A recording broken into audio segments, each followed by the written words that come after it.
So when we moved over from hard drives to SSDs, these same SSDs look very, very small, right? And then we moved on to these guys over here. And this is considered very, very small in terms of, you know, look at this guy, very, very small. But if you take the heatsink off, we get it even smaller, which is this guy over here. This is the m.2 NVMe drive that everyone's very, very familiar with.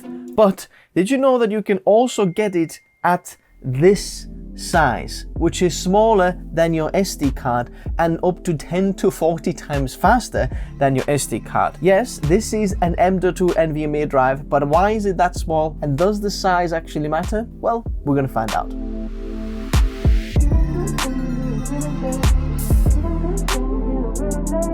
Looking for a cheap way to license your Windows? Check out Whokeys through the links in the video description. Make sure to use the code TN20 to get 25% off. Use your preferred payment method including PayPal or bank card. Go to your orders and copy the key. Paste the license to the activation settings and you're all done. This license is for Windows 10, but you can upgrade it to Windows 11 for free. Or you can buy Windows 11 Pro key instead. They also offer Microsoft Office 19 license. Use the same code TN20 to get 25% off. Check out whokeys.com in the video description below. So here you can see, if I place this over the SD card, you can see that the SD card is actually bigger. This guy over here is the form factor of m.2 and 2230.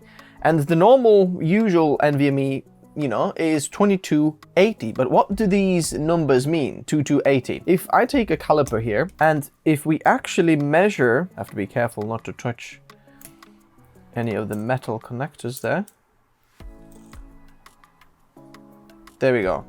So look, the width of the m.2 is 22 millimeters. This is 21.99 millimeters. So this is pretty accurate. And if you take the smaller one, you can see it's the same, 22 millimeters. So the 22 represents the width of the m.2 SSD. And then the 80 that you usually see here, if I put 80 here, as you can see, this is the length of the m.2. And if you look at the smaller one here, that is going to be 30. So this is in millimeters, the actual length. Can you see 2296? So this is 30 millimeters, as you can see. But this guy is called the WD Black SN770m. There is a non-M version as well, which is the full length version. But then why do you even have this small guy here?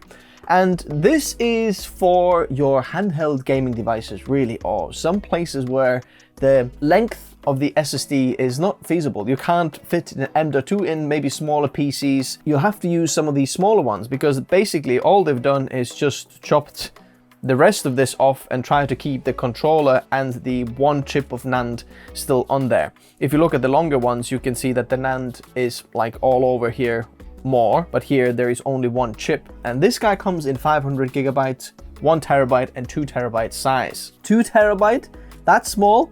That's pretty impressive. A lot of companies have released their handheld gaming devices, whether it's ROG Ally, Lenovo, Steam Deck, I think.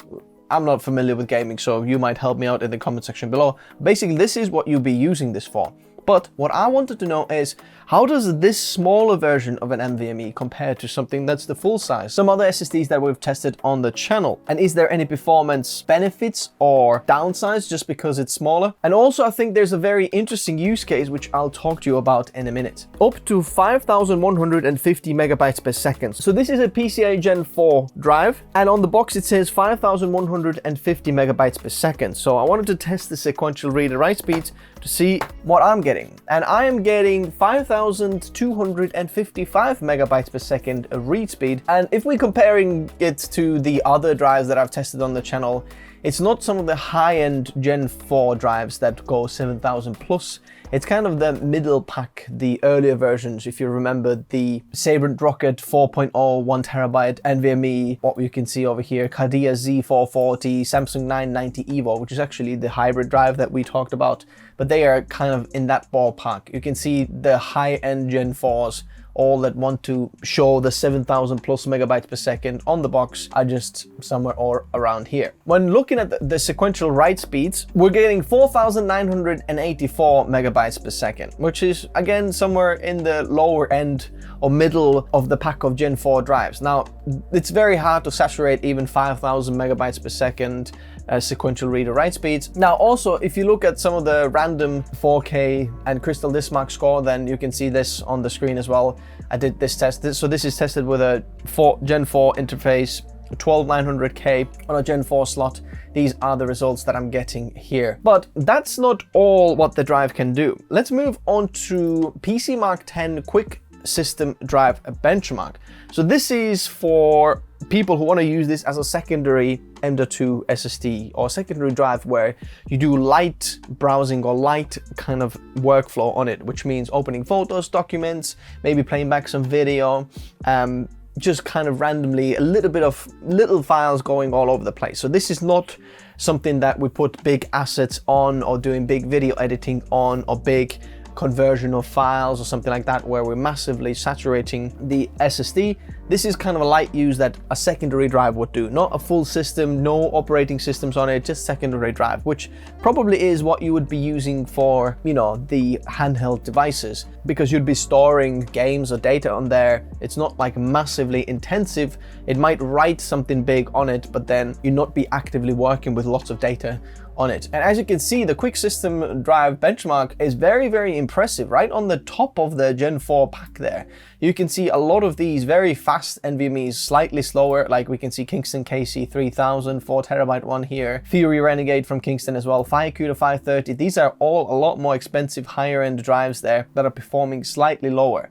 Now, the Solidigm P44 Pro and Samsung 990 Pro and 990 Evo, they are like the best Gen 4 drives you can do. There's still a few, you know, about 6% gap between these two, as you can see there. And compared to Gen 5 drives, that is a whole another level. As you can see, Gen 5 drives obviously a lot faster, but quite impressive that this small guy that doesn't have DRAM, it only has host memory buffer as the cache, performs quite well in there, as you can see. Moving on to data drive benchmark. So this is slightly different from the Quick System Drive benchmark, where this would be still like a secondary drive, but maybe more like storing the files on it, and large files, a little bit more sequential read and write speeds, more where you would be archiving the drives. Perhaps not so smaller files reading all over the place like the Quick System Drive benchmark, but more like larger files. And seen here, very similar result as the Quick System Drive benchmark, performs right on the top of the pack there in terms of Gen 4 drives, and some of the other very fast NVMEs, high-end Gen 4s, are actually slightly below it. So the random read and write speeds for this little guy, quite impressive. Let's move on to full system drive benchmark. So this is where we'll be putting operating system or programs and running this on there, doing lots of random tiny little read and write speeds all over the drive and trying to see the performance then. So this is for people who are either running the system on it or doing active editing of videos, photos, something like that on it. Lots of random read and writes get all over the place.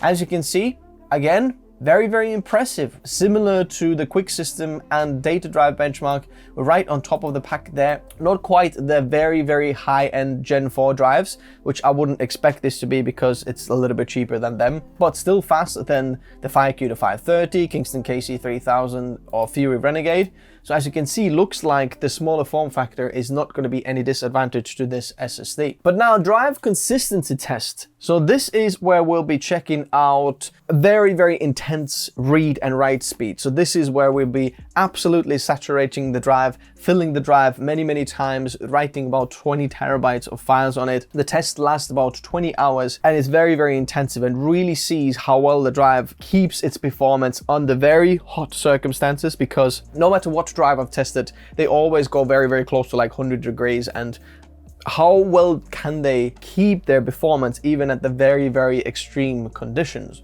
So here we can see it's kind of somewhere in the middle of the pack here. Slightly faster than the Sabre Rocket 4.0, which is interesting. A little bit slower than the Cardia A440. Corsair MP7000, which is actually a Gen 5 drive, is slightly faster there. Usually what I'm seeing in this test is that the drives that have DRAM or larger capacity, as you can see, usually perform a little bit higher. But interestingly, even the Lexar NM790, which is 4 terabytes, as you can see below here, and uses similar cache interface. It doesn't have DRAM either, it has host memory buffer, but 4 terabytes is actually performing lower than this guy, which is interesting. So I've got to say, for this, I'm seeing this is pretty good there as well, even in the consistency, read speeds and write speeds. So if you're looking for something that is doing video editing, for example, or some big assets as a creator, you've got a drive that is secondary drive, maybe perhaps not your OS drive, but in some kind of weird small form factor. I don't know where you would use it, you really in a PC. This is very, very good. Now, I've got a very interesting solution for this in a minute, but also very important spec, the terabyte written spec. When we're looking at that, it's just the industry standard. All of the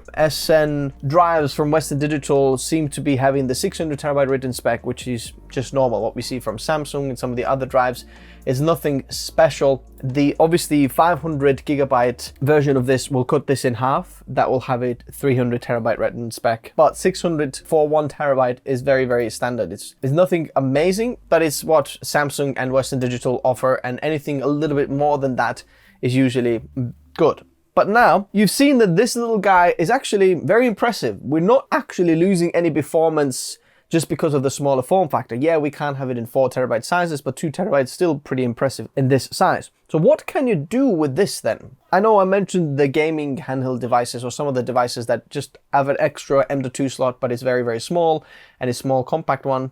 Very good option for that. But also, I found that there are very cool M.2 cases like these here.